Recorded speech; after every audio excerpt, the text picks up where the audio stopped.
Ana, ela possui graduação e mestrado em matemática e doutorado em engenharia mecânica pela Pontifícia Universidade Católica do Rio de Janeiro. Sua dissertação de mestrado recebeu menção honrosa Paulo Jorge Serpa Paes Leme, oferecida pela Sociedade Brasileira de Matemática Aplicada. Foi beneficiado durante o doutorado com a bolsa nota 10 da FAPERJ e agraciada como melhor tese de doutorado no ano de 2007, do Departamento de Engenharia Mecânica da PUC. Atualmente é professora adjunta do Departamento de Ciências da Computação da UFRJ e desenvolve pesquisa na área de modelagem matemática, envolvendo computação científica e análise numérica.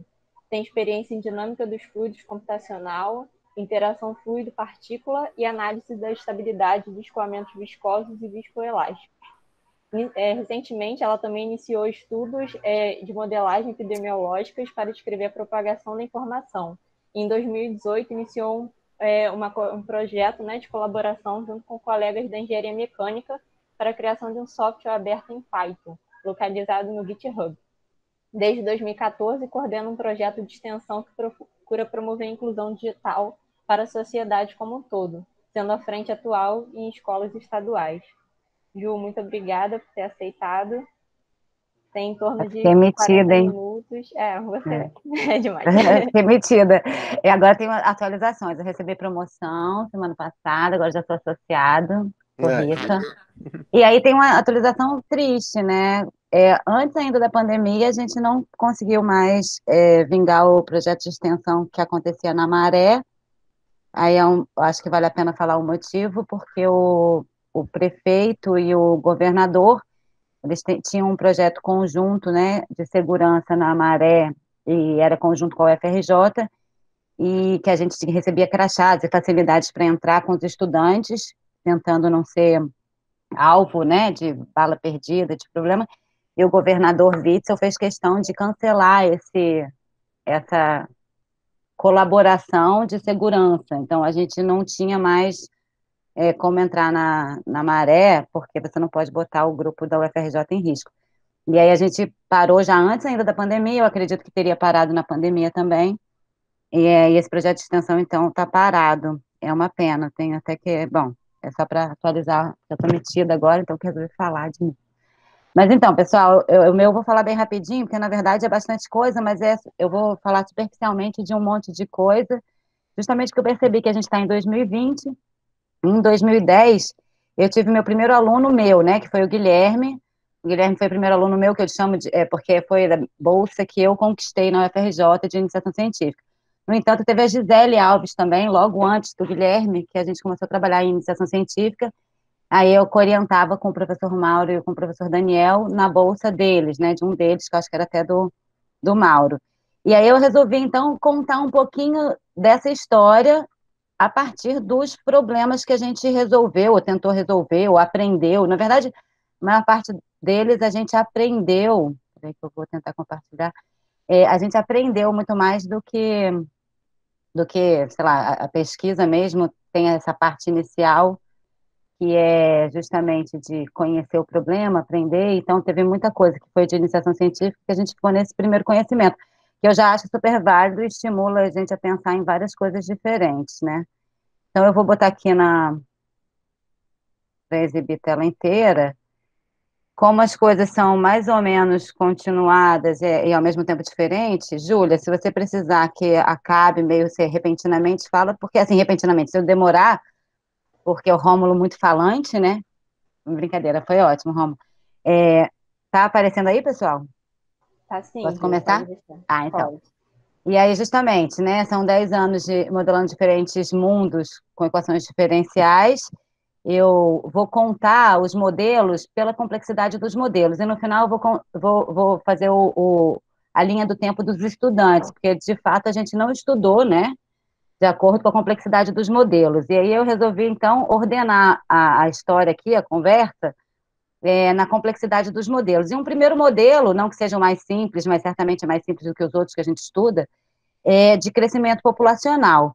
E a gente começou a estudar crescimento populacional, eu comecei a estudar crescimento populacional com um dos alunos do atual PPGI, aliás, é o aluno do atual PPGI ainda, que é o Bruno, que foi o Bruno, numa turma de EDO, e a gente começou a estudar modelo populacional. Esse slide aí, inclusive, é roubado de um layout do Bruno, justamente Bruno e o Charles, e tinha mais uma menina na época que fez o começo do trabalho, mas aí depois os dois continuaram e ela foi para engenharia e não continuou estudando. E a gente estava, na verdade, interessado em problema de câncer, mas aí que tá, câncer cresce, então o modelo que descreve crescimento, a gente começou com o modelo que descreve crescimento populacional. E o mais antigo, não sei se é o mais antigo do mundo, mas o mais antigo que a gente encontrou por aí é de 1202, que é, na verdade, é uma sequência famosa, sequência de Fibonacci. Para quem não sabe, o Fibonacci chamava Leonardo de Pisa, e ele pensou essa sequência, que eu acredito que todo mundo conheça, ele pensou essa sequência observando coelhos. E ele, claro que é um modelo, né? E aí é legal falar o que significa modelo. Eu cito o professor Sérgio Volchan da PUC, porque ele descreve modelo. Em algum momento da minha vida eu assisti ele descrevendo o que é um modelo. Eu gostei muito da descrição, que é como se fosse uma caricatura, né? Você pega um político famoso ou, sei lá, uma pessoa famosa e faz uma caricatura dela, você não apresenta na caricatura detalhes da pessoa. No entanto, se a caricatura é boa, ela com poucos traços, ela representa a pessoa, ou seja, dependendo do que você quer saber da pessoa, a caricatura é super suficiente, ou se você quer só identificar a pessoa, a caricatura é mais que suficiente se ela for uma boa caricatura. No entanto, se você quiser saber se a pessoa tem uma pinta aqui ou uma ruga aqui, você precisa de uma foto, de uma informação mais detalhada. Então, eu entendo o modelo mais ou menos como uma caricatura, que vai se tornando um desenho ou até uma foto fiel, dependendo da necessidade do que você precisa entender do fenômeno. Então, o Leonardo, nessa época, o Leonardo Fibonacci, Leonardo de Pisa, Leonardinho, né, meu amigo, nessa época, lá em 1202, ele percebeu, observou os coelhos, e ele observou num momento, repara, num momento de tempo, numa faixa de tempo, que os coelhos não morriam. E aí ele postulou o seguinte, ó, os coelhos de amanhã são exatamente os coelhos de hoje, mais os coelhos de ontem. E se você evoluir no tempo, você vai ter uma quantidade enorme de coelhos. E de fato, né, isso se você olha para essa sequência ao longo do tempo, ela se torna, né, muito com esse shape, com essa percepção parecida mesmo com uma exponencial, que é um crescente, né, que vai crescendo bastante. É claro que por ser modelo, não é que verdade que os coelhos não morrem, mas existe sim uma faixa de período, um período de vida de comunidade de coelho que isso é muito verdade e ajuda a você pensar sobre.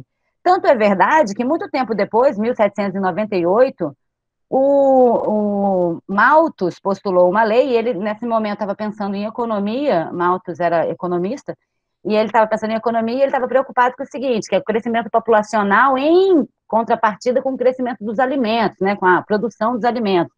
E ele postulou o seguinte, olha, se o crescimento populacional continuar do jeito que está, que é justamente o número, a variação das pessoas é proporcional ao número de pessoas que está aí, né, e esse proporcional está sugerindo que nasce mais gente do que morre, e naquele momento era bem verdade isso, e ele falou assim, ó, se isso continuar, esse crescimento é exponencial, como a gente sabe, né, a derivada de uma função que ela mesma é exponencial, a menos dessa constante, que é justamente a taxa desse nascimento, a taxa de, na verdade, uma diferença entre nascimento e morte, né, e ele falou assim, ó, mas se isso continuar, você percebe que o crescimento dos alimentos, ele é polinomial e vai chegar um momento que as pessoas vão ser demais para a quantidade de alimento no mundo, né? E ele escreveu lá um essay, né, muito famoso, inclusive em geopolítica, e claro que não se confirmou exatamente o que ele previu, não que não seja verdade o modelo foi verdade por um tempo, mas a gente teve pestes e teve melhoria na própria produção de alimento, e bom,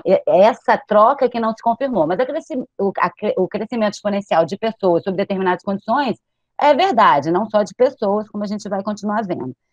Só que é verdade também, desculpa, é verdade também que esse crescimento indefinido, né, que é essa exponencial crescente para sempre, ela também não é verdade sempre, mesmo em modelos bastante leves. E aí, o Verhulst, que eu não sei falar o nome, em 1838, vem com uma equação, que é com um crescimento, com uma tendência logística, que diz o seguinte, e aí agora a gente vai fazer um esforço de aprender a ler as equações, para quem não sabe já, mas eu sei que muitos daqui já aprenderam a perceber a informação por trás das equações, né? Aqui está dizendo o seguinte, o número de pessoas, a variação do número de pessoas no tempo é proporcional ao número de pessoas. Então, isso aqui, sim, dá um crescimento exponencial para todo o tempo, né? O tempo crescente para sempre.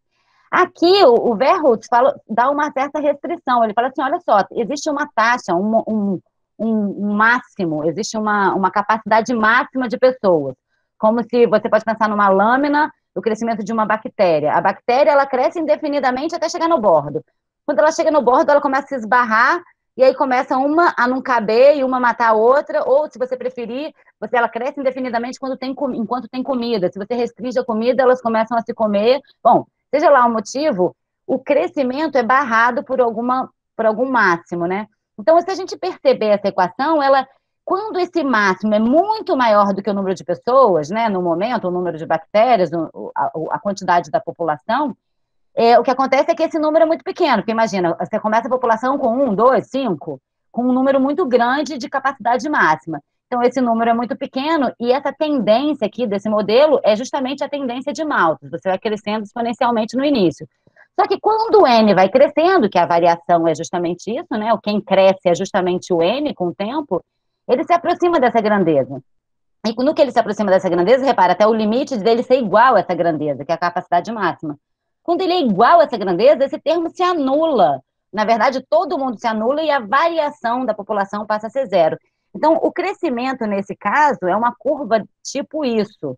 A logística aqui, nesse gráfico, que é um gráfico emprestado, né, que está com a referência aqui, ela é mais achatada, assim. E é claro, e repara, no início ela é uma exponencial e depois ela chega e atinge essa capacidade máxima, que é uma capacidade máxima constante.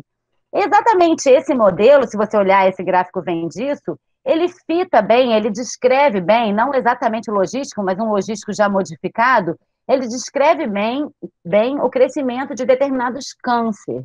E foi exatamente daí que o Bruno e o Charles começaram a perceber a equação diferencial no crescimento do câncer. E é por isso que aquele N, que era a população, se tornou V, que é o volume do câncer. Então, a gente está numa situação muito específica, que são câncer, uma doença confinada, né, que nem sempre é. Nesse caso, é um câncer confinado, que tem um volume que pode ser medido por esses PET scan, né, e você meio que tem, isso aqui são dados mesmo de crescimento do tumor em si. Então, quer dizer, essa equação logística sugere que o tumor ele não cresce indefinidamente, apesar dessa ser a definição de tumor, que as células cancerosas crescem indefinidamente. Elas crescem até ter uma barreira, né? Até encontrar com essa capacidade máxima. E aí os meninos começaram a pensar, estudando, né, outros modelos, e eles pensaram, pô, será que essa capacidade máxima, no caso do câncer, ela não depende do volume que atingiu? Ou seja, a variação do volume, será que esse K é mesmo constante? Será que a variação do volume não compete com essa capacidade máxima? E aí eles começaram a ler e perceberam que essa capacidade máxima estava muito atrelada, em algumas situações, ao fornecimento de alimento para aquela célula. Então, se você corta, que é uma das quimioterapias, processo de quimioterapia, tem uns que corta a alimentação da célula. Se você corta essa alimentação, ela começa a concorrer entre ela. Então, quer dizer, o volume, o volume é claramente variável, mas a capacidade máxima também não é constante. Talvez fosse variável. E eles seguiram nesse estudo. A gente vai voltar daqui a pouco para o modelo do câncer, mas aí agora a gente, antes, estava falando de um crescimento, de uma grandeza só que agora eu estou com vontade de botar duas coisas competindo, repara. Eu quero o crescimento do volume do câncer em detrimento à quantidade de alimento que ele recebe. Então, tem uma relação entre parece duas espécies, ou duas diferentes situações, o volume do câncer e a capacidade máxima. E aí, observando esse tipo de modelo, esse modelo é bastante conhecido, é o modelo de lógica Volterra. Ele foi pensado por lógica Volterra separadamente, mas ele foi pensado justamente num presa-predador, num modelo de competição. E se você olhar para o modelo de lógica Volterra, X é presa, Y é predador, e você percebe o seguinte, a primeira parcela da presa, por exemplo, é literalmente um modelo de Malthus. É justamente um crescimento exponencial, que poderia ser uma logística, por exemplo. Poderia ser qualquer crescimento também regrado aqui. E a segunda, quer dizer, no caso desse modelo não é, né? É um crescimento de Malthus. Só que o que acontece é o seguinte, qual é a premissa, a hipótese desse modelo?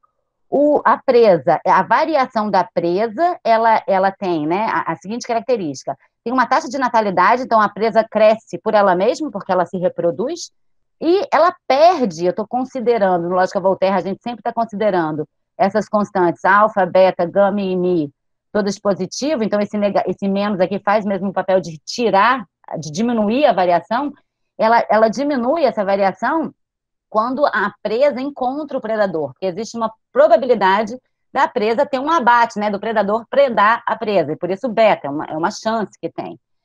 E da mesma forma, esse modelo sugere a seguinte hipótese, que o predador, por sua vez, ele no que encontra a presa, ele aumenta a sua variação, né? Ele aumenta a quantidade de predador quando encontra a presa, no entanto, ele morre de morte natural. Aqui a gente está botando uma constante positiva com sinal de menos na frente, com o mesmo crescimento, repara, assim, se você não conta essa parcela, com o mesmo crescimento, nesse caso, decrescimento de maltos.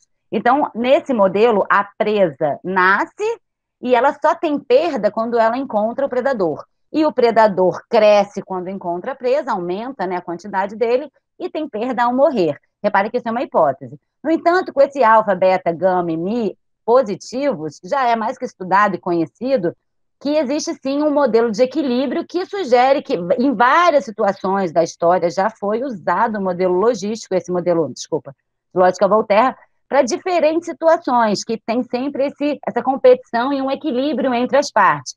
No que um cresce, o outro decresce, mas aí tem uma troca de tendência periodicamente. E a gente usou esse estudo também, isso em paralelo lá, né? Os meninos estavam estudando câncer, eu não sei bem a ordem temporal, mas estudando também modelos, a gente usou isso para resolver um problema de um joguinho.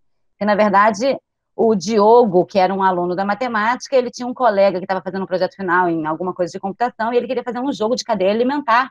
Só que no jogo dele, que era uma inferência mais simplória, sempre o predador comia a presa, ou sempre a presa sobrevivia demais e o predador morria, ele não conseguia o tal do equilíbrio.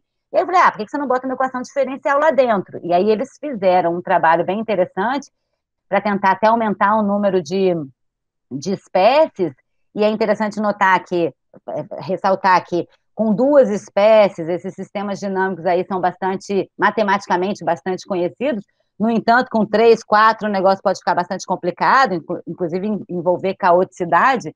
Então, eles tiveram que estudar e ter responsabilidade para botar mais espécies nesse mundo, nesse corte, né? Nesse corte estável da equação, que você queria justamente ter uma competição saudável, que era um joguinho, que o menino arregava a planta, então a planta nascia, aí o bichinho comia a planta, o outro bichinho engordava, que era uma coisa para ser educativa para estudantes. E a gente usou o modelo e foi muito bem sucedido, funcionou muito bem. Seguindo esse estudo, né, e ainda nesse mundo aí que a gente estava, do câncer, a gente, estudando ainda esses modelos, se você olhar para o Lógica Voltaire, e ao invés de pensar que você está fazendo uma competição entre presa e predador, você perceber que, na verdade, essa mesma ideia de equação, ela pode ser de transferência de informação ou transferência de doença, por exemplo, ela aparecendo no mundo epidemiológico, onde um grupo, aí a gente diz até que esses modelos são compartimentais, que você está dividindo em compartimentos, tem um grupo de suscetíveis em um grupo de infectados, e existe uma transferência, toda vez que um suscetível encontra, aí de novo o modelo, olha lá, qual é a variação do suscetível? Toda vez que o suscetível encontra o infectado, ele tem uma probabilidade de se infectar. E aí, na verdade, é uma multiplicação de probabilidades aí nesse caso, porque é a probabilidade de encontro vezes a probabilidade dele se infectar. E como são eventos independentes, é uma multiplicação mesmo. E aí o que acontece é o seguinte, nesse modelo, não tem nascimento espontâneo aqui, né, no modelo, não nascem suscetíveis e nem morrem infectados nem suscetíveis. É só uma transferência de pessoas sãs, né, não doentes, para infectados. E aí, de fato, dependendo dessa taxa de transferência, que é a taxa que faz com que os suscetíveis deixem de ser suscetíveis e passem a ser infectados, então, lendo a equação, a variação dos suscetíveis, ela decresce toda vez que um suscetível se encontra e se torna infectado, a partir desse encontro, e a variação dos infectados aumenta, né? Ou seja, cresce a quantidade de infectados de acordo com o encontro. Afinal de contas, você ganhou para o seu time, né, aquele suscetível que se tornou infectado. Então, na verdade, o gráfico, apesar do crescimento depender do alfa, do sigma aqui, né, do sigma não, do lambda aqui, aqui o crescimento é sempre os infectados, está crescendo, e o decrescimento é dos suscetíveis. E existem, inclusive, estudos bastante importantes, que hoje em dia estão se tornando cada vez mais importantes, eu vou voltar a comentar, justamente porque epidemia é o nosso tema do momento, né? E, bom, ainda nesse mundo, os meninos, então, que aí voltando para o Bruno e para o Charles, eles descobriram um artigo que é desse Rumfeld, que fazia o seguinte, fazia exatamente o que eles tinham pensado. Poxa, o volume concorre com a capacidade máxima do câncer. E esse modelo é bem interessante. Isso aqui, se você lembrar bem, é um crescimento desse tipo logístico generalizado. E aqui tem umas taxas de decrescimento e crescimento, de encontro, justamente encontro de capacidade, de competição entre a capacidade de volume e o volume da célula, né? E ainda tem o efeito da quimioterapia, que isso aqui é a injeção de remédio. Então, o que tem um desafio claro ainda nesse modelo, né? Aqui esse modelo está descrevendo como cresce o volume de um câncer confinado sob determinadas situações e, e como cresce, né, a capacidade, ou como decresce a capacidade máxima desse volume crescer. Isso lá tem implicações interessantes, porque muitas vezes, dentro dos tratamentos de câncer hoje em dia, você não quer eliminar o câncer, você quer diminuir ele o suficiente para poder fazer uma intervenção cirúrgica, por exemplo, ou você quer confiná-lo justamente para mantê-lo sob controle. Então, existem várias maneiras que você quer controlar o câncer e não necessariamente extinguir, e esse modelo mostra um pouco desse controle, né? E aqui a injeção da droga, e bom, tem ainda um desafio nesse tipo de modelo, que são as constantes. Como é que eu sei qual é a taxa de crescimento do volume de um câncer dentro do organismo? E aí, esse sujeito, que é o Rumfeld, aí, que eu não sei falar o nome, ele fez experimentos com ratos, e muitos experimentos, e ele conseguiu, fitando, percebendo, fazendo exaustivamente, fez Monte Carlo mesmo, fazendo exaustivamente uma varredura nesses parâmetros, escolher determinados parâmetros que fizeram com que determinadas drogas fossem bem descritas, né, pelo modelo dele.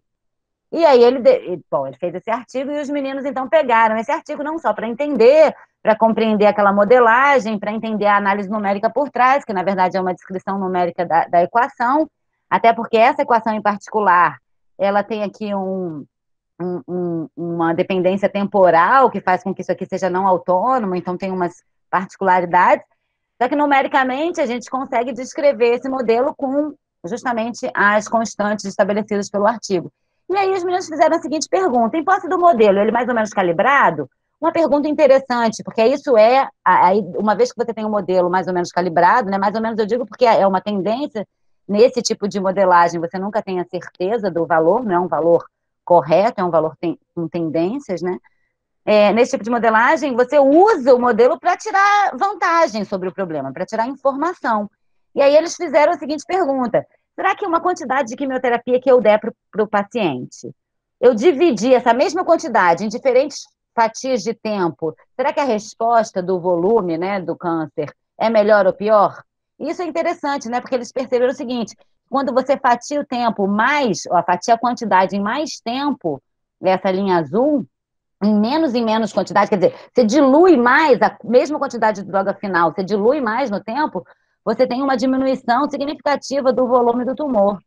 E o que significa que, como se você pudesse tomar em doses homeopáticas, seria mais eficiente para o seu organismo se você tomar de uma vez, ou duas vezes, ou três vezes no protocolo de quimioterapia. Só que, claro, que isso aí não dá para a vida, né? Isso aí tem que entrar o estudo entra para a parte clínica, porque existem restrições. O próprio paciente não pode tomar quimioterapia todos os dias, tem efeito colateral, ou se ele está no hospital, ele pode tomar todos os dias. Então, se saber disso não necessariamente resolve o teu problema e nem melhora para todos os pacientes, mas certamente dá uma luz para diferentes protocolos serem aplicados em diferentes pacientes, dependendo da conveniência e da possibilidade da medicina, né? Então, esse estudo aí, a gente até tentou continuar ele com dados do INCA, mas aí a gente não teve muito sucesso, porque esses dados clínicos de pessoas são coisas muito restritas e a gente meio que perdeu o fôlego, mas foi o estudo do trabalho de iniciação científica do Bruno, que chegou a ficar, acho que um ano e pouquinho trabalhando com isso, e fez um trabalho bem bacana. E depois, nesse gancho, vem a Alessandra fazendo mestrado e falou assim, vamos estudar essa coisa da troca, né, da epidemia, só que agora para informação. Está na moda, Twitter aí, Facebook e tal. Como que será que propaga a informação dentro de uma rede social? E, de fato, um modelo muito usado é dessa base de modelos epidemiológicos compartimentais. E aí a Alessandra percebeu o seguinte, estudando esses modelos, que se você usa o SI, SR, que aí eu vou dizer, suscetível infectado e recuperado, bom, toda uma linha de grupos, né, que já existiam, você sempre tem o mesmo tipo de shape, o mesmo tipo de tendência, quer dizer, são tendências diferentes para cada modelo, mas são tendências únicas por modelo. Tipo, esse SI sempre vai ter uma troca de tendência se você realiza a troca, né? Se o número de infectados se torna maior que o número de suscetíveis, ou passa de uma determinada razão ali, você não tem mais jeito, você sempre vai ter aquela curva meio crescente, meio logística, assim, aquele S, né? Aquele signoide, sei lá como é que fala. Não tem muita variação de tendências. E ela percebeu que o Lógica Volterra, por exemplo, as restrições daquelas constantes, ele sempre tinha uma competição, sempre tinha uma periodicidade. Se você deixa algumas constantes ali serem zero ou não, deixa de ser Lógica Volterra, mas passa a ter um outro tipo de dinâmica. E aí, no final das contas, se vocês olharem para essa equação, que foi a proposta pela, peraí, que rapidinho, gente, que deixa eu tirar esse negócio aqui. Foi a proposta na dissertação da Alessandra. Você tem aqui que o suscetível, e aqui a gente está falando de informação, então, suscetível é a pessoa ignorante a uma determinada informação, e o infectado, na verdade, é o informado, né? Ou seja, isso aqui muda. Você repara que o desejo da sua dinâmica nesse tipo de coisa, se a informação é positiva, muda em relação ao desejo da epidemia, né? Porque na epidemia você quer que menos gente se infecte. Aqui, se for uma informação positiva, você quer que mais gente se infecte. No entanto, se for uma informação falsa, uma falsa notícia, sei lá, uma falsa qualquer coisa, você quer que menos gente se infecte. Então, tem essa dicotomia da interpretação do modelo, mas o modelo está lá.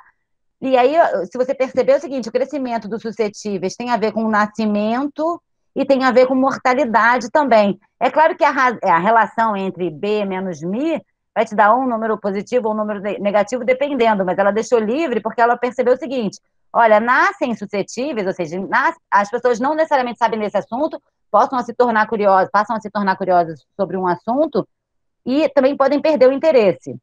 E a mesma coisa, o infectado. O infectado significa a pessoa que tem um assunto, ela, na verdade. Desculpa. Ela, na verdade, também tem duas maneiras de esquecer a informação. Uma informação que a informação perdeu a relevância, ou ela mesma ficou meio caduca e esqueceu. Mas, bom, no fundo é um lógica Volterra com restrições diferentes para as constantes.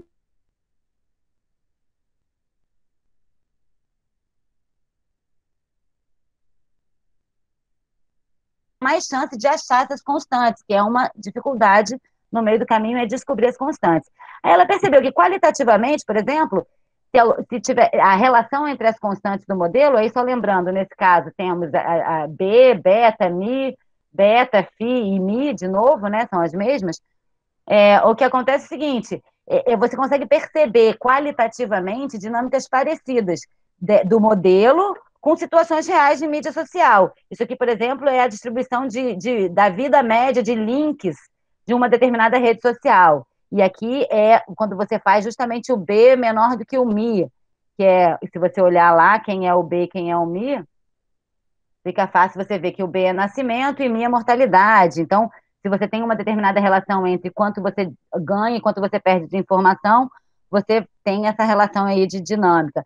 Mas, no entanto, se for uma campanha de vacina, por exemplo, a gente sabe disso, também são dados já vastos aí na literatura, com diferentes valores para diferentes problemas, mas você faz campanha justamente porque você sabe que depois da campanha o número de vacinantes aumenta. Então, se você está injetando informação, ou seja, está tendo uma competição aí, o suscetível e o infectado, eles estão competindo, porque o cara do infectado, né, o propagandista ali, ele quer fazer uma propaganda, no caso da vacina é bonitinho, uma propaganda positiva, então de tempos em tempos ele manda propaganda para que o suscetível se torne infectado, né, nessa hora, e vá vacinar o filho, vai se vacinar. E isso o período, por exemplo, pode ser estudado a partir do modelo. De quanto tempo será que mais tantos por cento da pessoa começa a esquecer? Ainda que o modelo não seja, foi o que eu falei, não é necessariamente quantitativo, mas dá para ter uma tendência qualitativa. E hoje em dia a gente está precisando mesmo de informação sobre vacina. E ainda chega nos limites dos modelos anteriores, né? Porque você pode fazer uma dessas constantes ou várias delas zero, e aí você tem exatamente o SI, por exemplo, que no fundo é uma tendência de crescimento, que é o suscetível infectado aqui, por exemplo, isso aqui é o Google Trends sobre o Facebook, sei lá, tendências de busca pelo desculpa. Então, na verdade, se você pensar, isso aqui são os infectados, os suscetíveis é toda a população menos esses. Então, a dinâmica dos infectados, qualitativamente, é muito parecida com essa dinâmica aqui. E aí a gente percebeu isso, só que ainda restava perguntar, poxa, mas eu não quero ver qualitativamente, como é que a gente faz para quantitativamente a gente achar essas constantes? E aí a Alessandra, com a ajuda do Daniel Alfaro, a gente estudou um artigo que trazia um mínimos quadrados um pouco diferente, que é um mínimos quadrados na equação diferencial.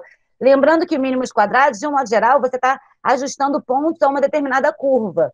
Só que agora a gente não está ajustando pontos à curva, a gente está ajustando o modelo, os parâmetros do modelo, para que a curva se aproxime dos pontos.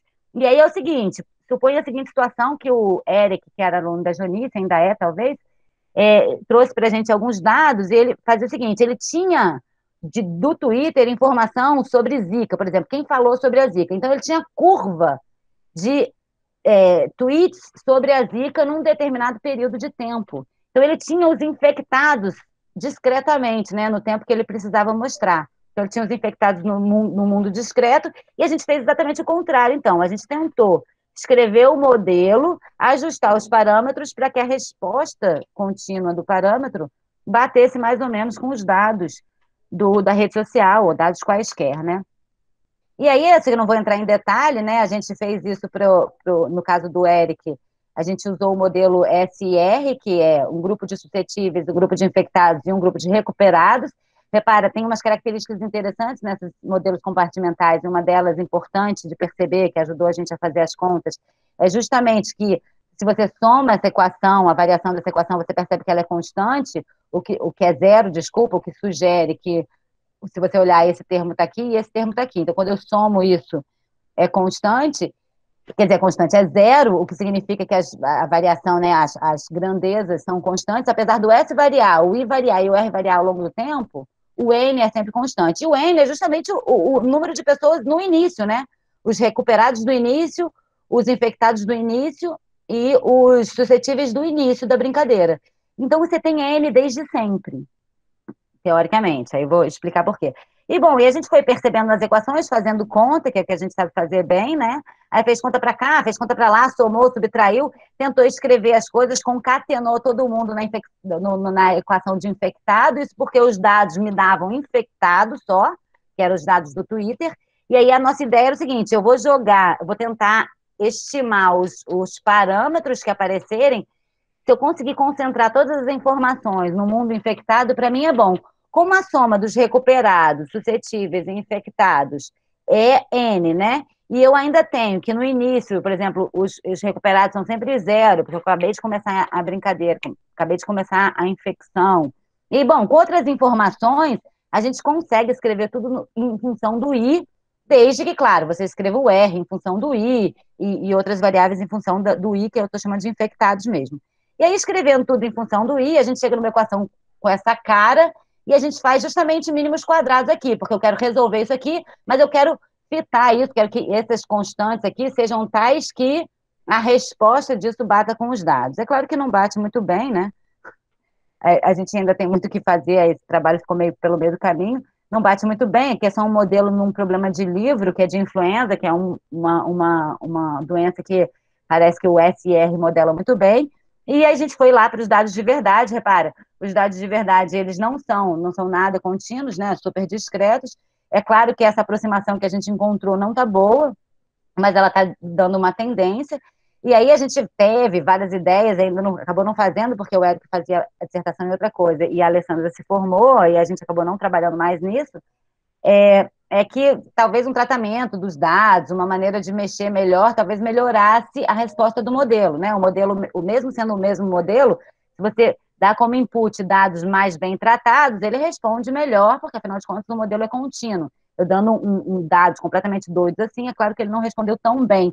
Mas ainda assim já deu mesmo mal, deu para a gente tirar algumas informações interessantes, o que eu acho bacana isso, porque aí o modelo dizendo, falando alguma coisa para você, mesmo quando ele não acerta, ele está lá com uma tendência, mas o que a gente percebeu é o seguinte, que foi que eu falei, aquele N que é dado sempre, que é um número total, e nesse caso eram tweets sobre Zika, e eram tweets no mundo, inclusive porque ele catava coisas em língua estrangeira, né, em inglês. Então, a quantidade de conta de tweet era, teoricamente, o nosso N. Fazendo a parte de mínimos quadrados, a gente viu que um N que a gente encontrou no mínimos quadrados, apesar dessa tendência não estar tão discrepante dentro de uma tendência, era um N muito menor do que o N de todas as contas do Twitter. E aí a gente percebeu o seguinte, pô, de repente, para a epidemia, esse N está bem controlado, você está falando de região. Para um Twitter, o que seria ter a pessoa está dentro da possibilidade de suscetível para a informação da Zika? Será que alguém nórdico que nunca viu falar de Zika vai estar suscetível à informação da Zika? Será que essa informação é suscetível a esse cara? Na verdade, ele deixa de ser até possibilidade dentro da nossa dinâmica. E mais ou menos essa foi a explicação que o Eric deu para esse trechinho do trabalho dele, que, claro, o trabalho dele não era isso, fazer correlação de outras coisas, mas essa tendência ajudou a pensar que, de repente, se você quer entender um assunto num Twitter, que é um negócio muito grande, você tem que fazer um corte de domínio, que é justamente os interessados sobre aquele assunto, senão você vai pecar um pouco nesses modelos aí. Essa já foi uma informação. E aqui uma curiosidade, esse trabalho não é meu, é do João Vitor, com um grupo dele lá do LNCC, e é só para mostrar que esses modelos de compartimento, eles se tornaram extremamente explorados agora por causa do coronavírus. Aqui ele é um compartimento super complicado, porque justamente eles estão querendo considerar o afastamento social, se isso é positivo ou não para os suscetíveis, infectados, mas se você olhar a cara das equações, isso aqui é um DSDT, que é o S ponto, menos beta SI, repara, é a mesma ideia, se encontrou com o infectado, é a mesma ideia por trás, né, dos compartimentos, só que aqui é muito mais compartimentado, porque você está tentando ver uma dinâmica muito mais complicada, e eu nem sei direito, depois o João pode dar uma canja de que pé que está esse trabalho, mas se você olhar na internet, nos trabalhos que estão saindo por aí do coronavírus, eles agregam probabilidade, várias outras técnicas para estimar os parâmetros, mas essa ideia dos compartimentos está muito enraizada, ou está sendo muito útil para estudos do coronavírus, aí para mostrar que o negócio é interessante. E aí, bom, por que eu estou falando de um monte de modelo, não falei nada de análise numérica? É porque esses modelos de crescimento, de um modo geral, eles são bem comportados e um bom Ruji-Kuta resolve o nosso problema. Então, a gente discretizava, claro, a gente aprendia nesse mundo aí, né, um dos objetivos dessas iniciações científicas todas e mestrados era também programar e fazer, né, a análise numérica, ou melhor, resolver numericamente essas equações, mas elas não trazem tantas dificuldades, até que chega o Alan, que chega para fazer também uma coisa com EDO, só que aí é o problema de N-corpos. E o problema de N-corpos, ele tem umas especificidades. É também um sistema de evolução, se vocês lembrarem aqui, aí só lembrando, o problema é um problema lindo, né? Que você, justamente, a importância não termina, eu acho que talvez nunca vá acabar, a importância, a relevância, a curiosidade sobre o universo. E uma das coisas que a gente já sabe é que existem modelos, desde antes, desde de modos geométricos, né, desde Kepler, modelos para como a Terra se comporta em relação ao Sol, ou em relação à Lua e o Sol. E esses modelos descrevem justamente a órbita desses planetas, ou desses corpos, né, que não são só para os nossos planetas, nem só para o nosso planeta do Sistema Solar, mas certamente é uma excelente motivação. E aí a descrição desses corpos, ela segue bem segundo a lei de segundo a lei de Newton. É massa vezes aceleração, a massa desceu aqui para algum lugar, vezes um somatório de forças. E a força, essencialmente, entre dois corpos aí, ou 3 ou 5, vai ser a força gravitacional, de Newton mesmo. Então, você olha assim, de novo, uma equação diferencial ordinária, só que agora é de segunda ordem. E a gente sabe, e para cada corpo, tá? E para cada corpo. E a gente sabe que uma equação de segunda ordem, ela pode ser transformada num sistema de equações de primeira ordem, tá? Então eu vou continuar usando o Runge-Kutta para resolver. Aí que entra aqui uma particularidade. esse sistema, você, de um modo geral, quer ver essa dinâmica ao longo de muito tempo. E tem isso, né? Cada corpo agrega duas equações diferenciais de ordem 1, e que tem relação com todos os outros corpos, né? Porque a gravidade a relação com todos os outros corpos. Bom, então, e tem características particulares desse sistema, né? Desse modelo. De novo, é um modelo. Eles têm umas características particulares. E características físicas, por exemplo, de conservação de energia. Conservação de energia mecânica, por exemplo, é uma característica que esse modelo tem que seguir se ele quiser seguir a física, que a gente já sabe que tem, né? Então, uma coisa que a gente percebeu é que se a gente simplesmente usasse o Runge-Kutta da vida, ao longo de muito tempo, a gente ia errando, né? Porque o Runge-Kutta vai errando aos pouquinhos, e a gente poderia perder o controle, ou pelo menos perder essas características do problema físico. E perdendo essas características, aquilo que a gente estava resolvendo já não era mais confiável.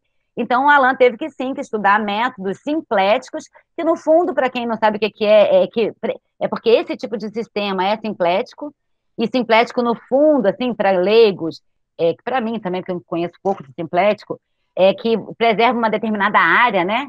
E aí você preserva essa determinada área, e se você usa isso no seu esquema numérico, usa essa informação, ou exige isso, obriga isso, você ganha melhorias numéricas aí. Aí, para comparar esse método simplético, mas a ideia dos métodos é muito parecida com os Runge-Kuttas da vida, só que preservando essa área aí, esse hamiltoniano. E aí, o método simplético de quarta ordem que o Alan usou chama Ruth, e ele, repara isso aqui, ao longo de 25 anos, a energia cinética a variação dela deveria ser zero, tá? Porque conserva energia mecânica, desculpa. O sistema conserva energia mecânica. No entanto, ele achou lá 10 a menos 5 e viu que a energia oscila, mas em 10 a menos 5, ou seja, ela é praticamente zero, mas ela oscila. O método, e é literalmente, se você olhar esse período, é literalmente o método vai iterando, depois ele dá uma consertada, meio que ele vai lá, vê que aquela área está deixando de ser preservada e força o sistema a voltar para a situação. E ao longo de muito mais tempo, isso se mantém, tá vendo?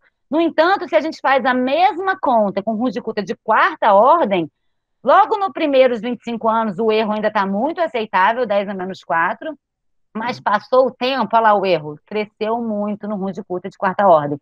Que mostra o seguinte, o Runge-Kutta ele não tem essa preocupação de trazer o sistema para dentro da particularidade dele, que é de ser simplético. Mas a ideia do Runge-Kutta foi usada lá pelo Ruth, para justamente fazer um método simplético. E aí o Alan não só fez isso, como percebeu o seguinte, não adianta muito você resolver o problema dos corpos. Porque dependendo da quantidade de corpos, dependendo da situação que eles se encontram inicialmente, eles não têm um movimento estável. Esse movimento que eles fazem não é recuperado, não é descrito por uma equação diferencial necessariamente. Muitas vezes até é determinístico, mas é um determinístico caótico. Tem lá umas particularidades. Basta 3 corpos para talvez você já ter problema. Então, eu gosto dessa frase aqui, que me inspirou no meu doutorado, é que nem sempre adianta você resolver as equações de balanço, as equações de conservação de um sistema, você também tem que garantir a estabilidade, não só numérica, né, no nosso caso que é numérico, mas também a estabilidade matemática, a estabilidade real daquele sistema, porque senão aquela solução que você encontra, você não tem garantia de que ela se reproduz na natureza. E aí isso estimulou o Alan a estudar métodos que fazem justamente a observação anterior, né? Você não precisa resolver para 500 mil anos para ver se o negócio saiu da órbita esperada, você tenta prever essa estabilidade usando justamente um crescimento exponencial. Isso eu não vou explicar bem aqui, na verdade, nessa palestra eu não vou explicar bem em lugar nenhum, mas vou dar a ideia no trabalho do João Vitor, que também é um tipo de estabilidade, não é exatamente a mesma coisa. Mas, puxando o link aí, terminando o Alan, que fez, além de calcular a estabilidade, fez a dinâmica de alguns corpos e algumas situações. Nesse meio tempo, teve um estudante que não fez parte exatamente do LC3, mas chegou a entrar no PPGI, que foi o Igor. E o Igor estudou, foi estimulado pelo Alan também, de alguma forma, até que indiretamente, estudou também os N corpos, os 3 corpos, só que aí ele estudou os pontos de Lagrange, estudou uma parte mais teórica desse problema, mas simulou também, e eu gosto dessa dinâmica aí em 8, que se bota três corpos da mesma massa, né?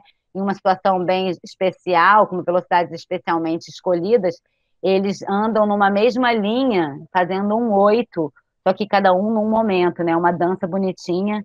E esse 8 aí gerou um problema para mim, para o Alan e para o Léo, que era o orientador do Alan. Porque o Alan tinha errado um pouquinho numa conta e a gente achou que esse sistema aí era caótico, não era estável. E aí, estudando e vendo e achando, bom, no final das contas a gente descobriu que era estável sim, e foi até o Daniel Alfaro que mandou o artigo, falou assim, olha só, demonstraram que era estável. Aí o Alan procurou lá e viu que no programa dele tinha um errinho e que de fato era estável. Mas é interessante, pô, cada problema de 3 corpos, ele tem que ser avaliado, seja analiticamente, seja numericamente, né, com responsabilidade, porque de fato, em princípio, não é necessariamente estável. E aí vem agora umas aplicações também ainda em estabilidade, só que aí a gente ganhou o mundo. A gente saiu de EDO e entrou em EDP. E, na verdade, esse ganhou o mundo aqui nessa apresentação, que é o meu início de pesquisa, porque eu trabalhei com isso no meu doutorado, que é justamente essa dinâmica de fluidos e a estabilidade dos fluidos. E aí, repara, a gente tem um nabla aqui que aparece, então, além da variação temporal, a gente ganha variações espaciais. Eu não vou entrar em detalhe desse modelo de Navier-Stokes, que é um modelo que descreve os fluidos, um modelo super importante, mas, de novo, a segunda lei de Newton, isso aqui é massa vezes aceleração, e isso aqui é uma aceleração estranha, mas é uma aceleração, e aqui é um somatório de forças. Então, tudo está na segunda lei de Newton, só que com a particularidade do seu material aí, no caso, né? Seu material aqui é um fluido. E a gente quer estudar a estabilidade nesse caso, né, uma estabilidade de escoamentos paralelos.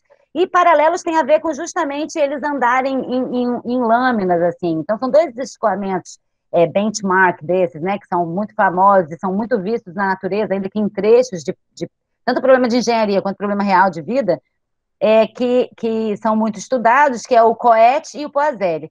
Nas duas configurações, a água inicialmente está parada, só que no COET ela se movimenta porque as paredes têm um movimento entre elas, então a água que está grudada nessa parede, ou líquido, ou fluido qualquer, ele tem a tendência de andar junto com a parede, a que está nessa parede tem a tendência de andar junto com a parede para o lado oposto, e aí todos os outros reagem a esse movimento, todas as outras paredes. E se você faz esse movimento devagar o suficiente, com um fluido suficientemente bonzinho, isso é realmente um escoamento laminar, é um escoamento calminho, um escoamento sem problemas. E faz lâminas mesmo, né? Um escoamento paralelo além disso. E aqui a situação é um pouquinho diferente, você bota o bloco de fluido entre 2 placas ainda, só que você as deixa paradas e faz um diferencial de pressão. E aí dá para chamar atenção que aqui as variáveis são pressão e velocidade, justamente. Só que a velocidade é um vetor e pressão aí sim é um escalar. E por isso que isso aqui, na verdade, é um sistema de equações. É uma equação escalar e um sistema de 3 equações aqui, porque são 3 velocidades, né? A gente vai fazer cortes de velocidades, mas são 3 velocidades. Isso da análise do escoamento, eu gosto dessa figura, né, do Vale do Pico, porque é literalmente isso. A gente vai pegar uma situação que o escoamento está em equilíbrio, ele está lá paradinho, ou mesmo que andando, mas estável, bonitinho, tá? Que o retrato dele tá sem mudar. Pensa num tubo mesmo, é água passando. Se eu tiro fotos periodicamente, ou em tempos diferentes, ou mesmo em espaços diferentes, eu estou vendo mais ou menos a mesma perfil de velocidade.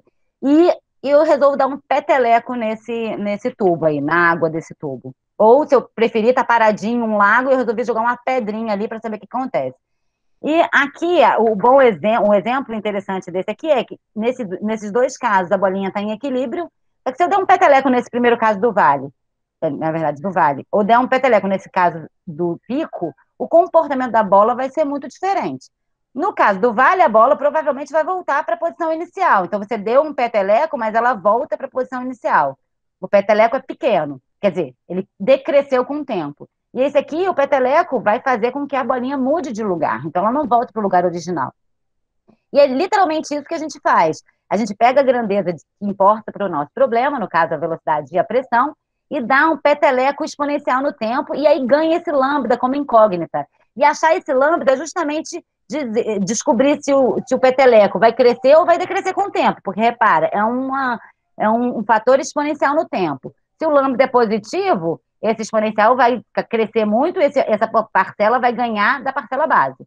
No entanto, se esse lambda é negativo, esse cara vai morrer e essa parcela vai perder. Aliás, essa parcela vai perder para a parcela base. Então, ele vai voltar para a configuração anterior. Não é coincidência que é justamente o que está acontecendo nessas duas situações, então é um bom exemplo. As equações acabam que ganham uma variável que torna esse problema, na verdade, não mais um problema de equação diferencial, ou mesmo discreto, um problema de sistema linear, mas sim um problema de alto valor, um problema de alto valor generalizado, aliás. Então, a gente aqui, na EDP, a gente agrega a equação diferencial à álgebra linear.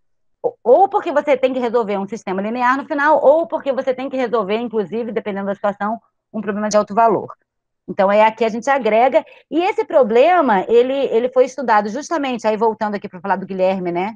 Olha lá, ele foi estudado pelo Guilherme, na iniciação científica, foi o primeiro aluno, o Guilherme teve a ajuda do Bruno Militão nessa época, e aí eu vou voltar a dizer qual foi a parte que o Guilherme desenvolveu, mas o João Vitor comprou a brincadeira, porque ele fez a iniciação científica dele nisso, depois ele fez o trabalho de final de curso, então ele ficou expert no assunto, é melhor do que eu hoje em dia, e aí ganhou vários prêmios, tô super metida, porque o João Vitor é o máximo, aí ele chamou o João Paixão para colaborar, o que agregou pra caramba, principalmente nessa parte de álgebra linear, e a gente, e é interessante que o João Vitor, por ter tido tempo, né, e gostado do problema, ele desenvolveu muita coisa. Então, uma observação é a seguinte: a gente está lá com aquele modelo, é um modelo matemático, acabou virando uma equação diferencial, nesse caso, uma equação diferencial parcial, ainda que linear, que a gente linearizou. Você vai discretizar esse problema, porque você não sabe resolver analiticamente essa coisa, e aí a gente tem uma escolha. A gente pode discretizar localmente, tipo com diferenças finitas, dividir o seu domínio e olhar para a derivada por pedacinhos, que é mais ou menos também o Ruji-Kuta da vida, você vai caminhando no tempo, mas para cada tempo você está olhando para a derivada por pedacinhos, ou você pode olhar para o seu domínio como um todo, já que a gente está falando de variação espacial também, e pensar numa distribuição de polinômios que descreva bem a sua função ali. Então, essas duas observações, essas duas possibilidades, elas são diferentes, né? Repare que agora está em inglês, porque eu roubei do trabalho final de João Vitor esse slide. Roubei não, peguei emprestado. E aí você tem essa discretização local, que é diferenças finitas, elementos finitos, e essa global, que vem com espectrais, métodos espectrais, pseudos espectrais e tal. O legal disso, né, de matemática, como disse o Rômulo aí, é que independente de como você discretiza o problema, ele chega num problema de alto valor generalizado com características particularmente parecidas em relação aos autovalores e autovetores. Isso é bem interessante. E aí o João se empolgou e fez várias análises aí, eu vou contar mais ou menos. Nesse mundo de diferenças finitas, foi justamente o que trabalhou o João Vitor, mas também o Guilherme. O Guilherme lá com o Bruno. Ju, Eles... Oi. Juliana, Oi, fala. desculpa interromper, mais 10 Claro. minutinhos, tá bom? Maravilha, obrigada, Ju. Tá bem no final já. E aí eles fizeram com elementos, com diferenças finitas, né? Fizeram diferenças finitas e quer dizer, o Guilherme fez só para escoamento de Poiseuille, o João Vitor fez para escoamento de Poiseuille e para escoamento de Coete, e ainda fez outros tipos de discretização, né? Uma observação interessante dentro das diferenças finitas, que a maioria de vocês já está acostumado, é que aqui a gente está trabalhando com dois campos de diferentes naturezas, né? Que é a pressão e a velocidade. Então, a malha que a gente usa, o nó que é usado para a velocidade, normalmente não é o mesmo nó usado para a malha. E se a gente insiste em usar o mesmo nó, tem erro numérico significativo. Em algum momento eu posso explicar exatamente por quê, quer dizer, a gente tem bastante intuição já sobre esse assunto, é um negócio da literatura, mas é interessante que o João Vitor percebeu e explicou muito bem no trabalho final dele, que você precisa de que velocidades estão nas bordas do elemento, por exemplo, e a pressão no meio do elemento. Outra coisa que o João fez, que foi muito interessante, foi com a ajuda do Daniel Alfaro também, foi discretizar, e aí sim, ele pegou o problema, escreveu ele como um operador. Na verdade, pode dar para usar esse pseudoespectral tanto no operador como nas variáveis primárias, que é velocidade e pressão, mas ele usou o Chebyshev, que é uma ideia seguinte: em vez de você discretizar sua malha em distâncias iguais, no domínio ali, né, no X, você faz as distâncias iguais em um comprimento de arco, e que, na verdade, a distribuição aqui ela fica desigual, ou seja, a borda fica mais bem determinada, ou mais bem discretizada. E isso facilita bastante numericamente sobre determinadas situações e determinadas equações. Então, o João Vitor fez isso até para a gente comparar, que são os polinômios de Chebyshev.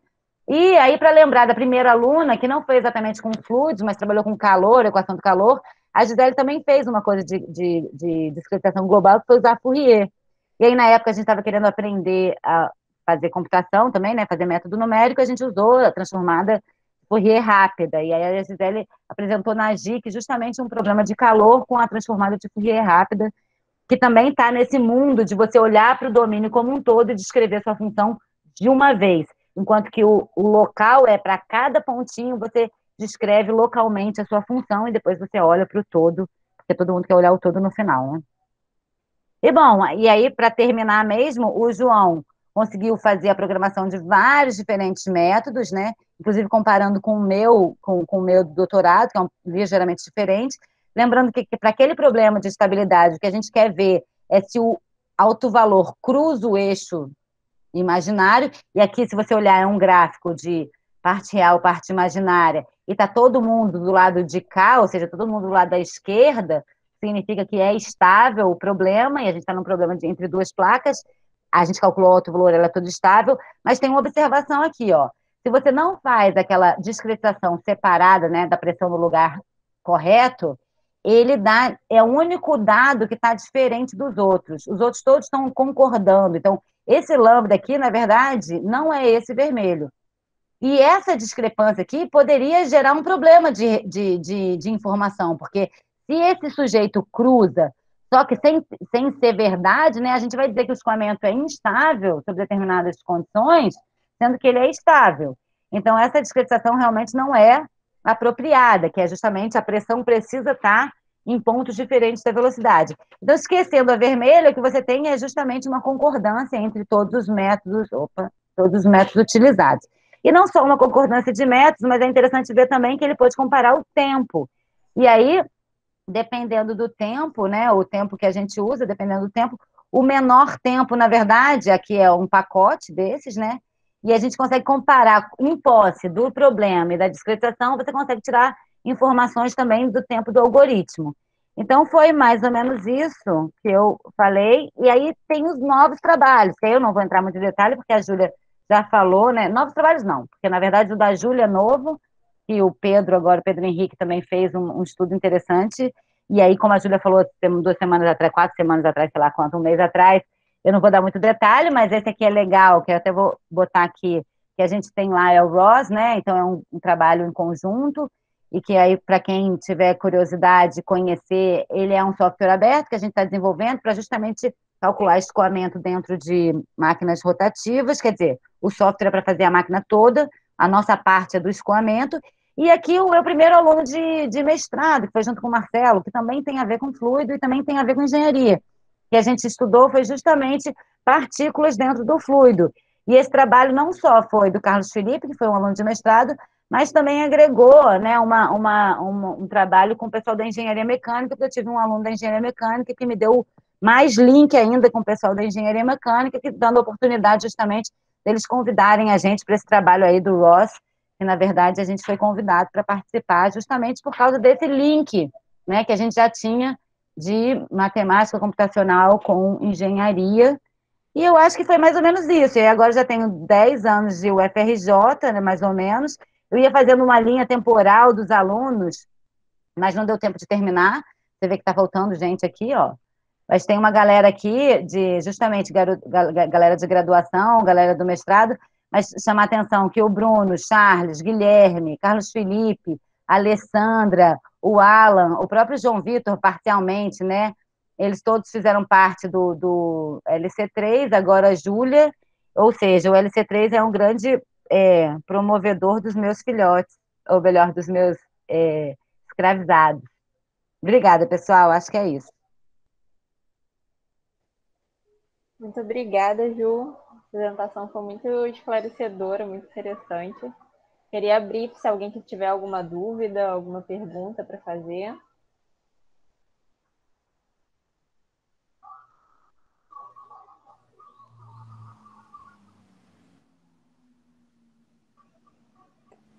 Tem alguns comentários, né?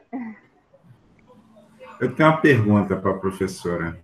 Acho bom mesmo, já estava me sentindo aqui mal, né? Que absurdo. Eu estou ali como laboratório de combinatória, mas eu sou Antônio. Você é uma pessoa, né? É uma pessoa. Professora, o que você acha que tem de mais divino nessa coisa toda que você fez até hoje? É um um pouco filosófica a Não, pergunta. totalmente filosófico e ótimo, né? Porque a gente está vivendo um momento de reflexão mesmo, né?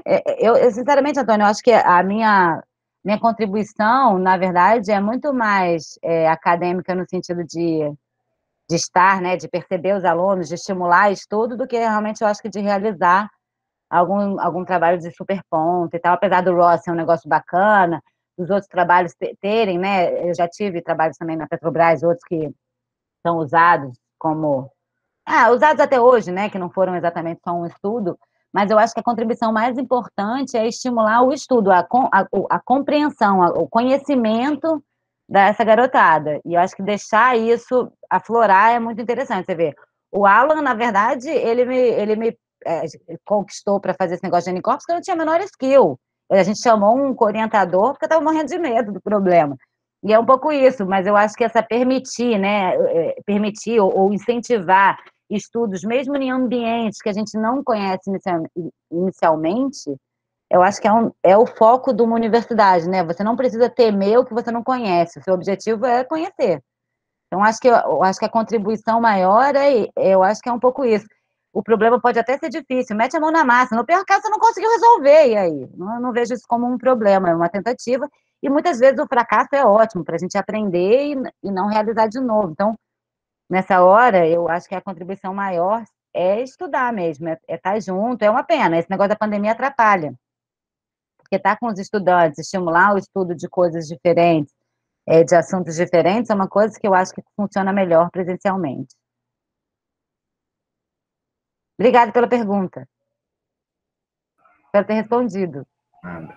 Ju, posso só fazer um comentário? É o Guilherme. Claro, claro. Você pode. Eu Só posso, você. né? Obrigado. É.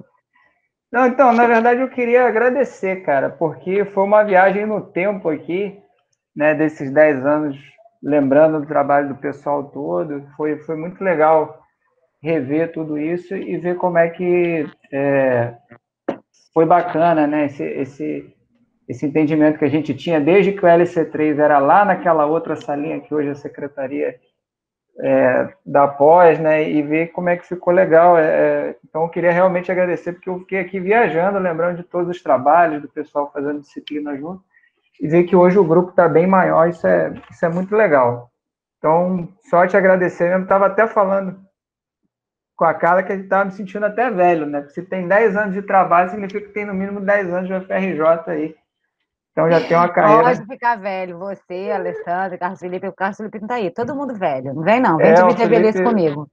Pois é. Então, só agradecer mesmo aí. Foram muitos trabalhos revividos, foi muito bacana. Obrigado. Espero que vocês tenham pescado a semelhança desses trabalhos, que não é tão óbvio, né? Ju, e foi muito interessante também. Tem algumas pessoas de fora que eu divulguei um pouco para o pessoal lá da UERJ também. O PPGI, os professores podem falar melhor, mas está para abrir inscrição agora, né, no mestrado e doutorado. Então, para o pessoal também conhecer um pouco do trabalho, né? Lógico que as possibilidades são 1000 vezes maiores, tem 1000 caminhos para seguir aí, mas conhecer um pouco do que se faz por aqui e um pouco de possíveis caminhos, né?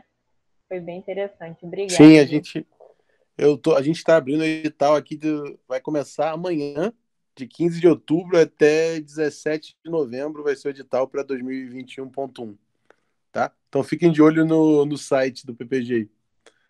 Valeu por esse anúncio aí, Júlio. Agora é propaganda, né, João? Valeu. Professora, o Eric entrou aqui um pouquinho para ver sua palestra, mas ele teve que sair. Mas ele deixou um abraço, agradeceu pelos comentários e fez uma cobrança. Falou que vocês têm que escrever o artigo. Pois é, tá faltando dar uma ajustada, porque, como vocês viram lá, eu acho que dá para melhorar, né? O modelo, ele não capta bem. Mas, assim, o legal, isso também é legal, então, modelos, mesmo mal, assim, o modelo não é mal, né? O modelo malvado, não, o modelo não é malvado. Mesmo a gente não sabendo, né? Tirar a informação quantitativa do modelo de forma mais profissional, porque ali o quantitativo está muito aquém, mas qualitativamente você já percebe várias coisas. Então, eu acho isso bem legal mesmo. A matemática, ela tem essa característica, e o Rômulo tinha falado um pouco na palestra dele, quando você começa a fazer alguma coisa. essa característica interessante que é muitas vezes você não sabe onde vai dar, mas se você fizer direitinho, né, fizer a coisa dentro seguir lá, né, os instrumentos, a instrumentação matemática, ouvir, ela parece que ela mesmo responde, né, aquela coisa, tem essa coisa filosófica aí, o Antônio gosta, ó, que a matemática, na verdade, é uma linguagem, não é necessariamente uma ciência, é uma linguagem de alguma coisa, seja da natureza, seja lá do que se chama, mas, e eu vejo muito isso, quando você olha para os dados, tipo, as coisas que o João faz, a mesma coisa que mesmo o Rômulo lá, fazendo mudando de norma, pô, você faz uma tecnicalidade, teoricamente, você chama aquilo de tecnicalidade, mas aí você enxerga o mundo que, na verdade, ele está ali escondido, é porque você botou o óculos certo. Quando você bota o óculos certo, você enxerga tudo que está ali. Esses dados do João Paixão também são impressionantes. O Léo, meu marido, faz esse negócio de homologia persistente, que eu acho que o João entende bem aí. Vira e mexe, ele chega e fala assim, nossa, que interessante. Ele mesmo, que entende pra caramba do assunto, quando ele começa a rodar lá um simulador de sei lá o quê, de tendência, os dados falam sozinho. Depois ele tem que, claro, tem que organizar aquele raciocínio, convencer a comunidade que aquilo faz sentido, mas é impressionante como o negócio fala sozinho, né? Então, se a gente souber ouvir a natureza, né? Ou a sociedade, ou seja lá o que você quer modelar, se você souber perceber, né? Tentar ver a nuance, esses modelos, eles realmente eles ajudam, porque a matemática ela é além do. Agora, você tem que acertar, né? Os dados sozinhos, aí você não precisa nem de modelo, né? Mas, sei lá, sabendo botar o óculos certo, você enxerga o que está acontecendo. E o nosso trabalho aqui, no fundo, é procurar óculos, né? São as descrições diferentes. Trabalho de oculista.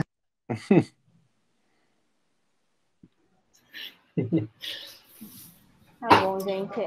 Ju, não falei nada para não perturbar aí, mas valeu pela palestra. Foi maravilhoso. Porque ficou longo, né? Foi maravilhosa essa palestra de 10 anos aí. Você meio que parece que o pessoal dá no final de carreira, né?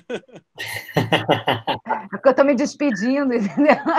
Tô me despedindo, agora eu vou virar atriz, porque eu percebi que depois que eu cresci, tenho 2,5 metros, eu vou ter muito mais sucesso na TV, entendeu?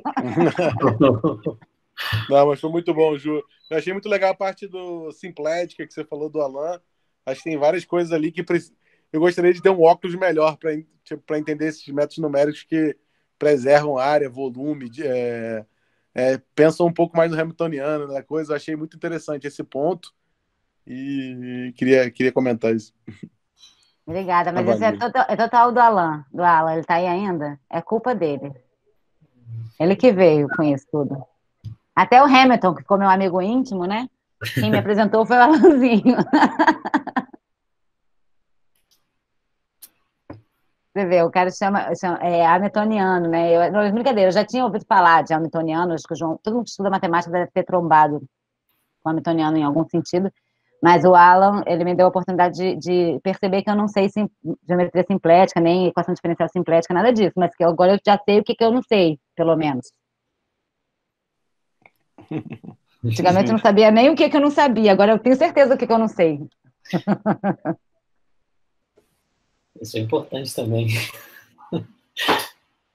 Pessoal, o Antônio queria dar um recado, acho que a câmera dele está travada, mas ele queria dar um recado para o pessoal do LC3. Se vocês pudessem ficar um pouquinho mais para a gente resolver o problema da caneca. O problema da caneca não é um problema matemático, não, gente. É só um... Parece um problema de topologia.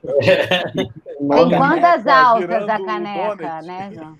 Tem quantas alças a caneca? O tem que estar do lado certo. Chama o Léo aí. Pessoal, só para liberar o restante do pessoal, a próxima quarta numérica vai ser no dia 28, também às 15 horas. Aí, em breve, eu mando o e-mail, né, falando a programação do próximo encontro, tá bom? Então, obrigada pela presença de vocês, de quem veio. Esperamos que voltem, né, nas próximas.